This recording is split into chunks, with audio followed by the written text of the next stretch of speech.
नमस्कार दोस्तों, DR. Verma education में आपका स्वागत है। आज हम सामाजिक विज्ञान के अंतर्गत नागरिक शास्त्र टीजीटी 2005 का पेपर लेकर आए हैं।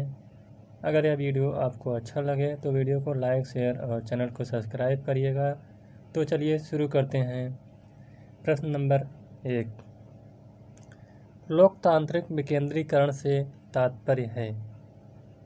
तो आप लोग उत्तर बताते चलिएगा, इसमें कौन सा सही होगा। तो इसका सही हो जाएगा आपका ऑप्शन नंबर 1, पंचायत राज की स्थापना। यानी सन 1957 में गठित बलवंत राय मेहता समिति ने पंचायती राज संस्थाओं को लोकतांत्रिक विकेंद्रीकरण नाम दिया।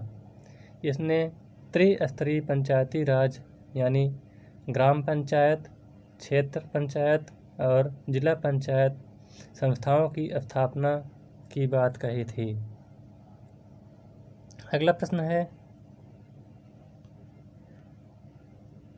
सामुदायिक विकास कार्यक्रम कब आरंभ किया गया था। तो इसका सही उत्तर हो जाएगा आपका ऑप्शन नंबर 2, सन 1952 में सामुदायिक विकास का आरंभ किया गया था। सामुदायिक विकास का आरंभ पंडित जवाहरलाल नेहरू ने लोकतांत्रिक तरीकों से, जो कि उनका अटूट विश्वास था, उसने सन 1952 में उन्हीं के पहल पर सामुदायिक विकास कार्यक्रम आरंभ हुआ। सामुदायिक विकास कार्यक्रम इसलिए आरंभ हुआ ताकि अधिक नियोजन एवं सामाजिक पुनरुद्धार की राष्ट्रीय योजनाओं के प्रति देश की ग्रामीण जनता में सक्रिय रुचि पैदा हो सके। तो 1952 में इसका सही उत्तर हो जाएगा।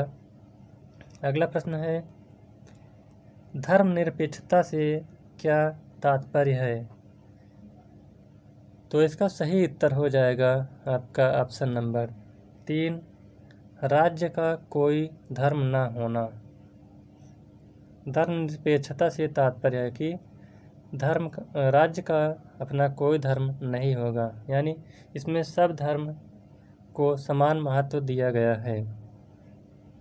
अगला प्रश्न है, राष्ट्रीय पार्टी की श्रेणी प्राप्त करने के लिए किसी भारतीय राजनीतिक पार्टी को कम से कम कितने राज्यों से मतों के आधार पर मान्यता प्राप्त करना आवश्यक है। तो इसका सही उत्तर हो जाएगा आपका ऑप्शन नंबर 2, 4 राज्यों से। किसी भी राष्ट्रीय पार्टी को राजनीतिक पार्टी में बदलने के लिए इसे कम से कम 4 राज्यों का समर्थन मिलना आवश्यक है। अगला प्रश्न है, केंद्र राज्य के मध्य शक्तियों का बंटवारा संविधान की किस अनुसूची में दिया गया है। तो इसका सही उत्तर हो जाएगा आपका ऑप्शन नंबर 2, 7वीं अनुसूची में। तो केंद्र और राज्य के मध्य शक्तियों का बंटवारा 7वीं अनुसूची द्वारा किया गया है। इसमें संघ सूची, राज्य सूची और समवर्ती सूची का उल्लेख किया गया है, जिसमें संघ सूची में 100 विषय, राज्य सूची में 47 विषय और जिसमें संघ सूची में 100 विषय, राज्य सूची में 61 विषय और समवर्ती सूची में 47 विषय हैं। अगला प्रश्न है, भारत में सर्वोच्च न्यायालय के न्यायाधीशों की कुल संख्या कितनी निश्चित की गई है। तो इसका सही उत्तर हो जाएगा आपका ऑप्शन नंबर 2, 26। 1986 के संशोधन अधिनियम द्वारा उच्चतम न्यायालय में एक मुख्य न्यायमूर्ति एवं 25 अन्य न्यायाधीशों का प्रावधान किया गया है। अगला प्रश्न है, भारतीय संविधान के किस अनुच्छेद में संविधान संशोधन की प्रक्रिया उल्लिखित है। तो इसका सही उत्तर हो जाएगा आपका ऑप्शन नंबर 2, अनुच्छेद 368 में। अनुच्छेद 368 में कहा गया है कि संविधान में किसी बात के होते हुए भी संसद अपनी संविधायी शक्ति का प्रयोग करते हुए इस संविधान के किसी भी उपबंध का परिवर्तन या निरसन के रूप में संशोधन इस अनुच्छेद में अधिकाधिक प्रक्रिया के अनुसार कर सकेगी। अगला प्रश्न है, निम्नलिखित युग्मों में से कौन सा युग्म सही सुमेलित नहीं है? तो इसमें आपको बताना है कि इसका सही सुमेलित कौन सा नहीं है। तो इसका सही उत्तर हो जाएगा आपका ऑप्शन नंबर डी, ब्रिटेन संघात्मक शासन यह सुमेलित नहीं है। इसके अलावा भारत में संघात्मक व्यवस्था पाई जाती है, सही है। ऑस्ट्रेलिया में भी संघात्मक व्यवस्था पाई जाती है, यह भी सही है। और अमेरिका में भी संघात्मक व्यवस्था पाई जाती है, यह सही है। जबकि ब्रिटेन में संघात्मक नहीं, इसमें एकात्मक व्यवस्था पाई जाती है, एकात्मक व्यवस्था। अगला प्रश्न है, संविधान समीक्षा हेतु बनाई गई नवीनतम समिति के अध्यक्ष कौन थे? तो इसका सही उत्तर हो जाएगा आपका ऑप्शन नंबर 2, जस्टिस वेंकटचलैया। अगला प्रश्न है, लक्षद्वीप की राजधानी का नाम क्या है?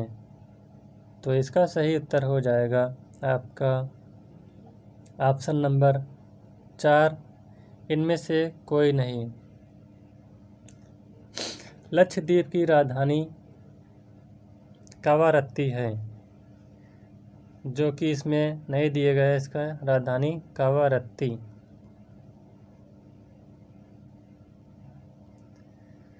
अगला प्रश्न है, लोकपाल विधेयक बिल अपने देश में पारित हुआ था, यानी कब पारित हुआ था? तो इसका सही उत्तर हो जाएगा आपका ऑप्शन नंबर 3, सन 1990 में लोकपाल बिल विधेयक पारित हुआ था। अगले प्रश्न की ओर चलते हैं, प्रजातांत्रिक समाजवाद की अवधारणा को किसने विकसित किया था? तो इसका सही उत्तर हो जाएगा आपका ऑप्शन नंबर 3, जवाहरलाल नेहरू ने। पंडित जवाहरलाल नेहरू प्रजातांत्रिक समाजवाद के समर्थक थे। वह मानते थे कि विश्व की समस्याओं के समाधान का मार्ग समाजवाद में है। समाजवाद के प्रति उनका रुझान काफ़ी पुराना था। सन 1929 में लाहौर कांग्रेस अधिवेशन में उन्होंने कहा कि मैं एक समाजवादी हूँ। अगला प्रश्न है, लोकतंत्र की सफलता के लिए कौन सी दलीय प्रणाली सर्वाधिक उपयुक्त है? तो इसका सही उत्तर हो जाएगा आपका ऑप्शन नंबर 2, द्विदलीय प्रणाली। तो लोकतंत्र की सफलता के लिए द्विदलीय प्रणाली सबसे उपयुक्त मानी जाती है, क्योंकि इससे शासन में स्थायित्व रहता है। वैकल्पिक सरकार बनाने का भी विकल्प रहता है। ब्रिटेन एवं अमेरिका में द्विदलीय प्रणाली के बजट से लोकतंत्र विकसित हो सका है। अगला प्रश्न है, संयुक्त राष्ट्र संघ का सचिवालय स्थित है। तो संयुक्त राष्ट्र संघ का सचिवालय कहाँ पर स्थित है? तो इसका सही उत्तर हो जाएगा आपका ऑप्शन नंबर 2, न्यूयॉर्क में। संयुक्त राष्ट्र संघ का मुख्यालय न्यूयॉर्क में है, जो 14 दिसंबर 1946 को संयुक्त राष्ट्र ने अपना मुख्यालय न्यूयॉर्क संयुक्त राज्य अमेरिका में रखने के पक्ष में मतदान किया। न्यूयॉर्क में ईस्ट नदी के किनारे 7 हेक्टेयर भूमि खरीदने के लिए अमेरिका के जॉन डी राफेल कर जूनियर ने $85 लाख की रकम दान में दिया था। अगला प्रश्न है,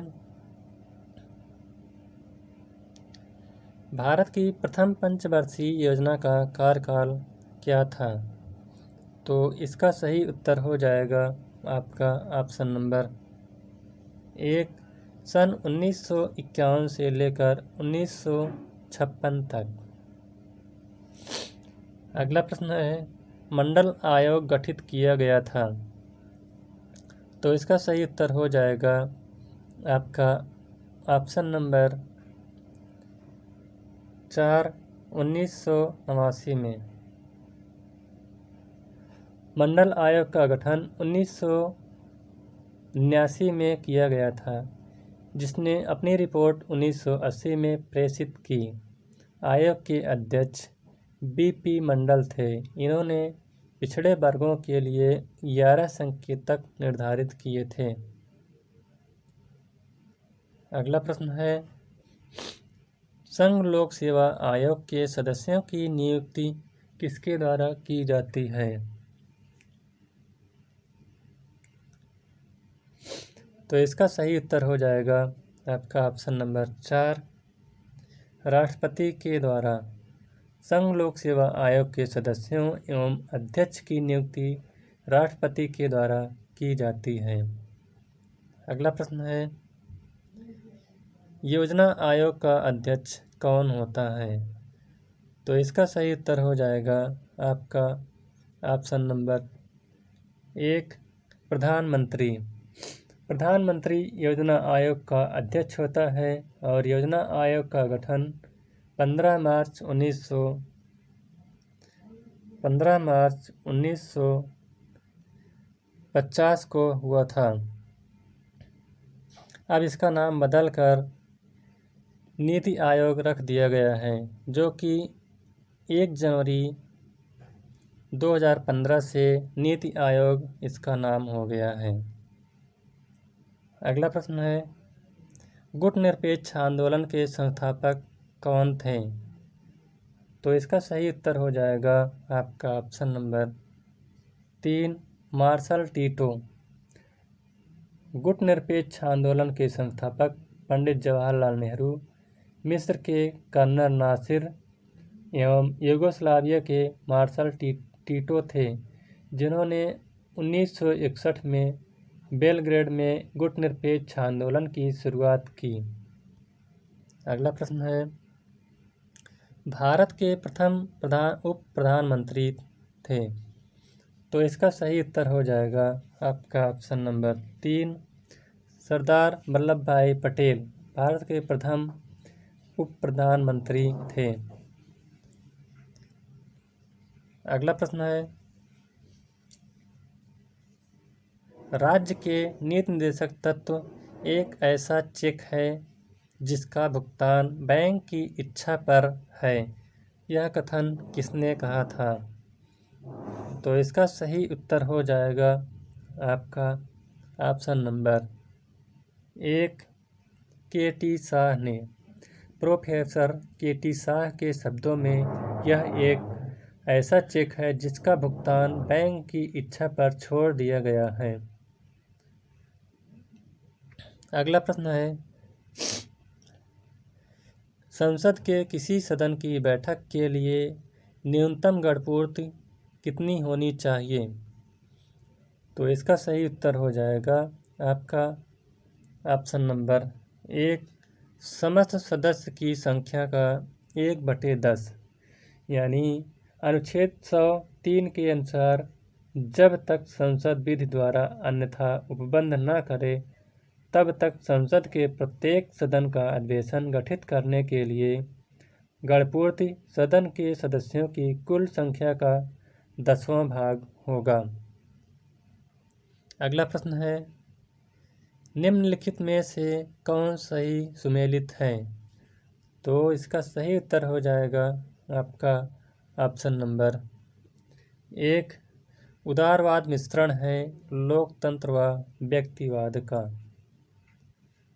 अगला प्रश्न है, आधुनिक राजनीतिक सिद्धांत के प्रमुख समर्थक कौन थे? तो इसका सही उत्तर हो जाएगा आपका ऑप्शन नंबर 4, यानी आधुनिक राजनीतिक सिद्धांत के प्रमुख समर्थक चार्ल्स मेरियम, डेविड ईस्टन और हेराल्ड लासबेल थे। अगला प्रश्न है, मनुष्य स्वतंत्र पैदा हुआ है किंतु सर्वत्र जंजीरों से जकड़ा हुआ है, यह कथन किसका है? तो इसका सही उत्तर हो जाएगा आपका ऑप्शन नंबर 3, रूसो का। जीन जैक्स रूसो के अनुसार मनुष्य स्वतंत्र पैदा हुआ है किंतु सर्वत्र जंजीरों में जकड़ा हुआ है, यह कथन रूसो ने कहा है।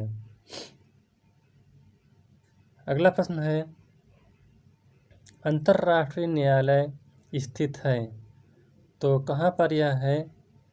तो इसका सही उत्तर हो जाएगा आपका ऑप्शन नंबर 4, हेग में। यानी अंतर्राष्ट्रीय न्यायालय संयुक्त राष्ट्र संघ का प्रमुख न्यायिक अंग है। इसका मुख्यालय दी हेग यानी दी हेग कहाँ पड़ता है? तो यह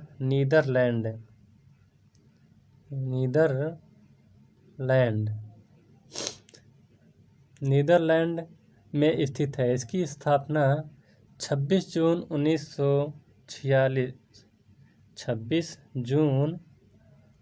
1946 को इसकी स्थापना नीदरलैंड में के द हेग शहर में हुई थी। अगला प्रश्न है, संयुक्त राष्ट्र संघ की सुरक्षा परिषद में अस्थायी सदस्यों की कुल संख्या कितनी है? तो इसका सही उत्तर हो जाएगा आपका ऑप्शन नंबर 1, 5 सदस्य। तो संयुक्त राष्ट्र संघ में कुल 15 सदस्य होते हैं, जिसमें 5 अस्थायी और 10 अस्थायी सदस्य होते हैं। अस्थायी सदस्यों में नंबर 1 ब्रिटेन और नंबर 2 फ्रांस, अमेरिका, रूस एवं चीन शामिल हैं। अगला प्रश्न है, भारतीय संविधान के किस अनुच्छेद का संबंध वित्त विधेयक से है? तो इसका सही उत्तर हो जाएगा आपका ऑप्शन नंबर 3, 109। संविधान के अनुच्छेद 109 में धन विधेयक के संबंध में विशेष प्रक्रिया का प्रावधान किया गया है। अगला प्रश्न है, संविधान निर्मात्री परिषद के वैधानिक परामर्शदाता कौन थे? तो इसका सही उत्तर हो जाएगा आपका ऑप्शन नंबर 3, B.N. राव। संविधान निर्मात्री सभा में B.N. राव विधिक सलाहकार थे, जबकि अंबेडकर प्रारूप समिति के अध्यक्ष थे और राजेंद्र प्रसाद नियम समिति के अध्यक्ष थे और सरदार वल्लभ भाई पटेल मूल अधिकार समिति के अध्यक्ष थे। अगला प्रश्न है, भारतीय संविधान में अनुच्छेदों की संख्या कितनी है? तो इसका सही उत्तर हो जाएगा आपका ऑप्शन नंबर 4, 395 अनुच्छेद भारतीय संविधान में है। इसके अलावा 12 अनुसूचियां हैं, 12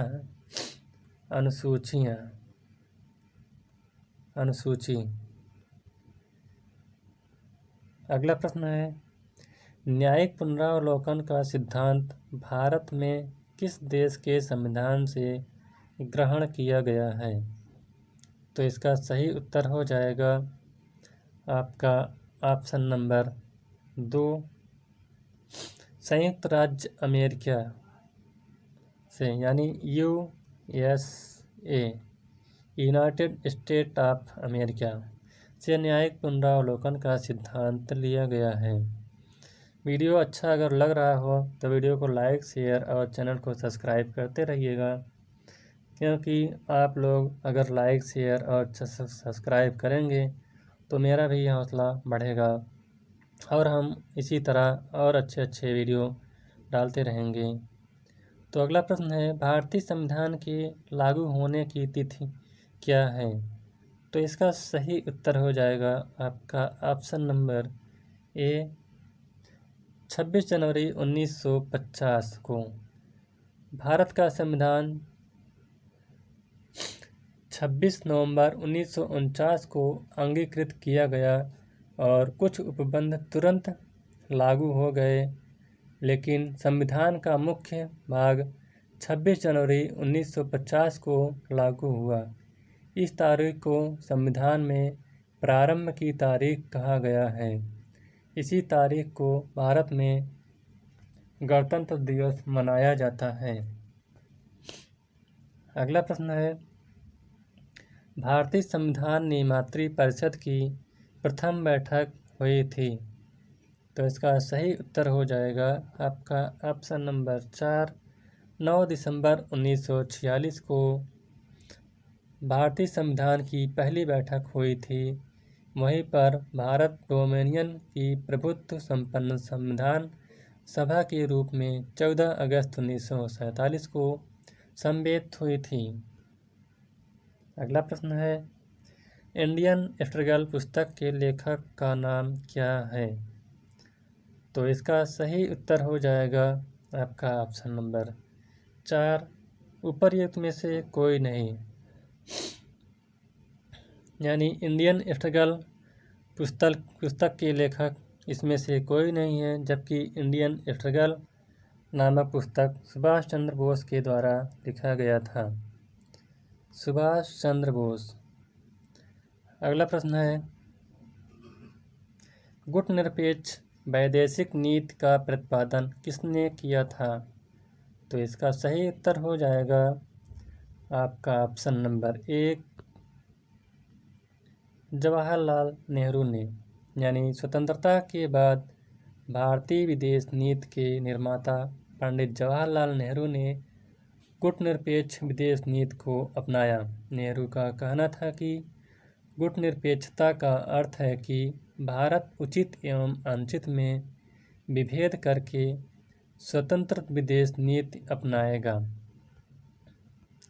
अगला प्रश्न है, संपत्ति संबंधी ट्रस्टीशिप के सिद्धांत का प्रतिपादन किसने किया था? तो इसका सही उत्तर हो जाएगा आपका ऑप्शन नंबर 2 महात्मा गांधी ने ट्रस्टीशिप का सिद्धांत दिया था। अगला प्रश्न है, राज्य अच्छे मार्ग में बाधाओं की बाधा है, यह किसका कथन है? तो इसका सही उत्तर हो जाएगा आपका ऑप्शन नंबर 3 T.H. ग्रीन का, यानी T.H. ग्रीन कहते हैं कि राज्य अच्छे मार्ग में बाधाओं की बाधा है। अगला प्रश्न है, अतिरिक्त मूल्य के सिद्धांत का प्रतिपादन किसने किया था? तो इसका सही उत्तर हो जाएगा आपका option number 4 Karl Marx. Karl Marx ने अतिरिक्त मूल्य के सिद्धांत का प्रतिपादन किया। मार्क्स ने यह दिखाने के लिए किया था कि पूंजीवादी प्रणाली में पूंजीपतियों द्वारा श्रमिक का किस प्रकार शोषण किया जाता है। इसका वर्णन इसने अपनी प्रसिद्ध पुस्तक दास कैपिटल में किया था। Das Kapital. अगला प्रश्न है, निम्नलिखित में से व्यक्तिवादी विचारक कौन है? तो इसका सही उत्तर हो जाएगा आपका ऑप्शन नंबर 3 हर्बर्ट स्पेंसर, यानी वैज्ञानिक दृष्टि से व्यक्तिवाद का प्रबल समर्थक हर्बर्ट स्पेंसर ने किया। स्पेंसर के अनुसार राज्य संस्था इस बात का परिणाम है कि व्यक्ति अपूर्ण स्वार्थी तथा विकृत प्रवृत्ति का है। वह अपूर्ण एवं स्वार्थी होने के कारण अपना स्वार्थ पूरा करने के लिए अपराध करता है और इस अपराध को रोकने के लिए राज्य संस्था का अस्तित्व रहता है। अगला प्रश्न है, स्पिरिट ऑफ लॉज पुस्तक के लेखक का नाम क्या है? तो इसका सही उत्तर हो जाएगा आपका ऑप्शन नंबर 2 मॉन्टेस्क्यू। यानी मॉन्टेस्क्यू की प्रसिद्ध पुस्तक का नाम द स्पिरिट ऑफ लॉज है। अगला प्रश्न है, उपयोगितावाद सिद्धांत का जनक किसे माना जाता है? तो इसका सही उत्तर हो जाएगा आपका ऑप्शन नंबर 4 जर्मी बेंथम को। यानी बेंथम ने ह्यूम के विचारों के आधार पर उपयोगितावाद का पूर्ण व्यवस्थित ढांचा खड़ा किया तथा यह प्रतिपादन किया कि किस प्रकार उपयोगितावादी विचारों द्वारा राज्य के कार्यों को मानव के लिए उपयोगी बनाया जा सकता है। अगला प्रश्न है, राज्य की दैवीय उत्पत्ति का सिद्धांत किसने प्रतिपादित किया था? तो इसका सही उत्तर हो जाएगा आपका ऑप्शन नंबर 3 जेम्स प्रथम ने। यानी 17वीं शताब्दी में इंग्लैंड के स्टुअर्ट जेम्स प्रथम द्वारा इंग्लैंड में दैवीय अधिकार का इतना अधिक समर्थन किया गया कि राजाओं को देवता ही बना दिया गया। लॉ ऑफ प्री मिनार्की नामक पुस्तक में जेम्स प्रथम ने लिखा है कि राजाओं को देवता कहना उचित है क्योंकि पृथ्वी पर उनकी और ईश्वरीय शक्ति की समानता है। अगला प्रश्न है, स्वतंत्र भारत के प्रथम कानून मंत्री कौन थे? तो इसका सही उत्तर हो जाएगा आपका ऑप्शन नंबर 4 इनमें से कोई नहीं। अगला प्रश्न है, संयुक्त राष्ट्र संघ के वर्तमान महासचिव कौन थे? तो इसका सही उत्तर हो जाएगा आपका ऑप्शन नंबर 2 कोफी अन्नान। यानी जब यह पेपर बना था तो उस समय वर्तमान महासचिव कोफी अन्नान थे।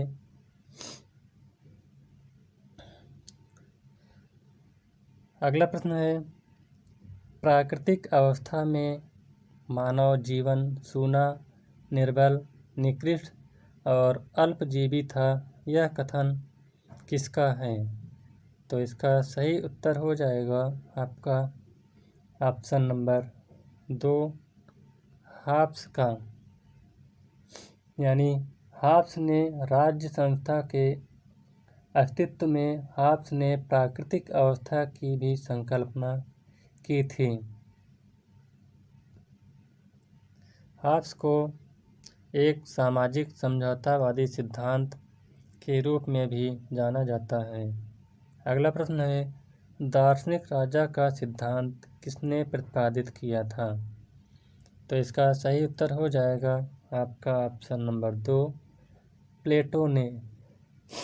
यानी प्लेटो का कहना है कि राज्य तभी आदर्श स्वरूप प्राप्त कर सकता है जब राज्य का शासन ज्ञानी एवं निस्वार्थ दार्शनिक शासकों द्वारा हो।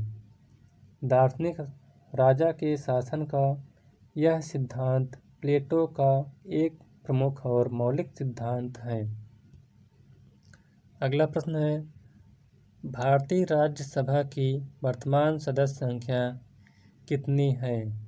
तो इसका सही उत्तर हो जाएगा आपका ऑप्शन नंबर 245। लेकिन अब वर्तमान में इसकी संख्या 250 है। अगला प्रश्न है, सामान्य इच्छा का सिद्धांत किसने प्रतिपादित किया था? तो इसका सही उत्तर हो जाएगा आपका ऑप्शन नंबर 1 रूसो ने। यानी रूसो ने सामान्य इच्छा का सिद्धांत दिया था।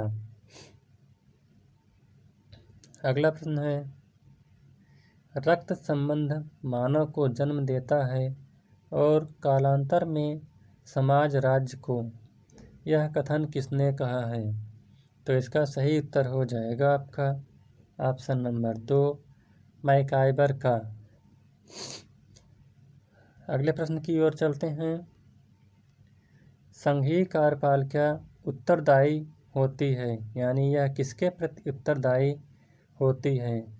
तो इसका सही उत्तर हो जाएगा आपका ऑप्शन नंबर 3, लोकसभा के प्रति संघीय कार्यपालिका उत्तरदायी होती है। अगला प्रश्न है, संघीय कार्यपालिका वही क्वेश्चन है। अगला प्रश्न है, भारत के राष्ट्रपति संविधान के किस अनुच्छेद के अंतर्गत मंत्रिमंडल की सलाह मानने के लिए बाध्य है? तो इसका सही उत्तर हो जाएगा आपका ऑप्शन नंबर 1, 74वां, यानी अनुच्छेद 74(1) के अनुसार राष्ट्रपति को सहायता एवं सलाह देने के लिए एक मंत्रिपरिषद होगी जिसका प्रधानमंत्री होगा और राष्ट्रपति अपने कृत्यों का प्रयोग करने से ऐसी सलाह के अनुसार कार्य करेगा, परंतु राष्ट्रपति मंत्रिपरिषद से ऐसी सलाह पर साधारणतया या अन्यथा पुनर्विचार करने की अपेक्षा कर सकेगा और राष्ट्रपति ऐसे पुनर्विचार के पश्चात दी गई सलाह के अनुसार कार्य करेगा। अगला प्रश्न है, भारत का उपराष्ट्रपति चुना जाता है, यानी उपराष्ट्रपति किसके द्वारा चुना जाता है? तो इसका सही उत्तर हो जाएगा आपका ऑप्शन नंबर 4, लोकसभा तथा राज्यसभा के सदस्यों द्वारा, यानी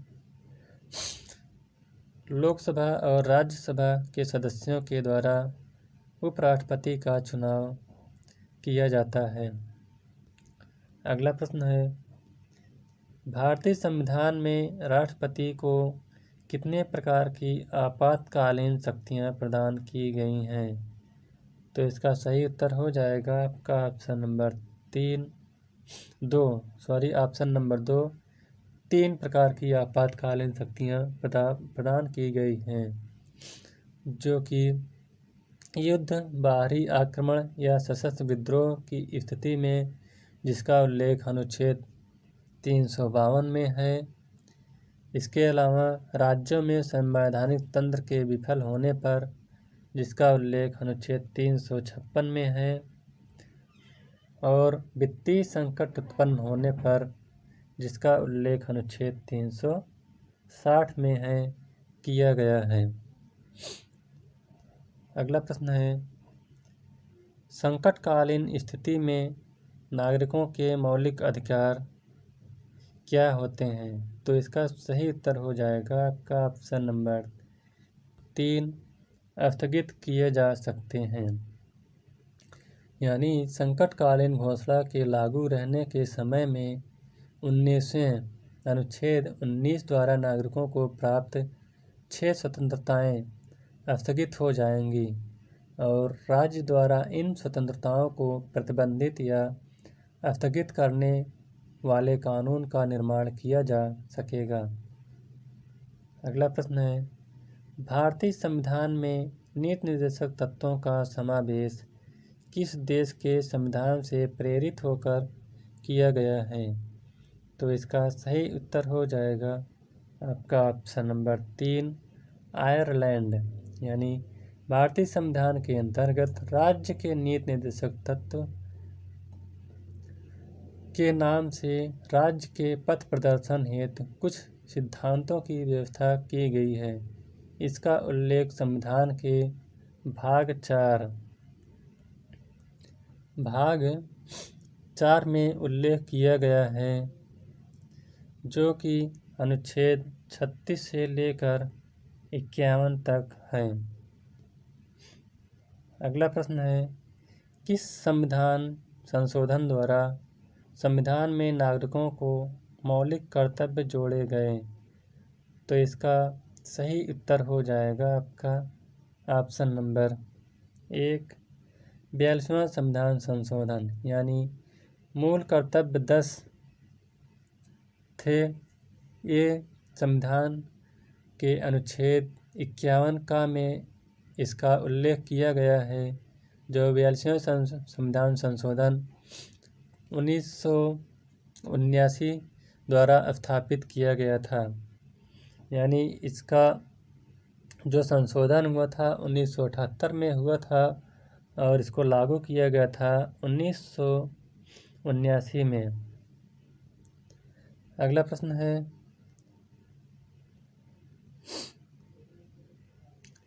किस संशोधन द्वारा भारतीय संविधान में संपत्ति का अधिकार मौलिक अधिकारों की श्रेणी से हटा दिया गया है? तो इसका सही उत्तर हो जाएगा आपका ऑप्शन नंबर 2, 44वें संविधान संशोधन। यानी 44वें संविधान संशोधन के द्वारा संपत्ति का अधिकार जो मौलिक श्रेणी में था उसको हटाकर अनुच्छेद 300A में इसको अब रख दिया गया है। अगला प्रश्न है, भारतीय संविधान के अनुच्छेद 356 का क्या महत्व है? तो इसका सही उत्तर हो जाएगा आपका ऑप्शन नंबर 2। इसके अंतर्गत किसी राज्य में संवैधानिक मशीनरी विफल होने पर राष्ट्रपति शासन लगाया जा सकता है, जिसका उल्लेख अनुच्छेद 356 में किया गया है। यह राज्यपाल के द्वारा उसको राष्ट्रपति को बताया जाता है कि यहाँ पर संविधान के अनुसार कोई कार्य नहीं चल रहा है, तो राष्ट्रपति वहाँ पर अपना राष्ट्रपति शासन लगा सकता है। अगला प्रश्न है, किस संवैधानिक संशोधन द्वारा भारत में पंचायती राज व्यवस्था को लागू किया गया था? तो इसका सही उत्तर हो जाएगा आपका ऑप्शन नंबर 2, 73वां संविधान संशोधन। यानी जो 1992 द्वारा भारत में पंचायती राज व्यवस्था को लागू किया गया था। अगला प्रश्न है, प्लेटो के आदर्श राज्य में कौन सा वर्ग सामाजिक संरचना का हिस्सा नहीं है? तो इसका सही उत्तर हो जाएगा आपका ऑप्शन नंबर 2, प्रशासक वर्ग। अगला प्रश्न है, जनवादी लोकतंत्र की अवधारणा किससे संबंधित है? तो इसका सही उत्तर हो जाएगा आपका ऑप्शन नंबर 1, लोकतंत्र की मार्क्सवादी अवधारणा से जनतांत्रिक लोकतंत्र की अवधारणा संबंधित है, जहां लोकतंत्र के अधिकांश सिद्धांतों का सरोकार उदार लोकतंत्र की विविध अभिव्यक्तियों से है। वहीं जनवादी लोकतंत्र की धारणा मार्क्सवादी चिंतन से जुड़ी हुई है।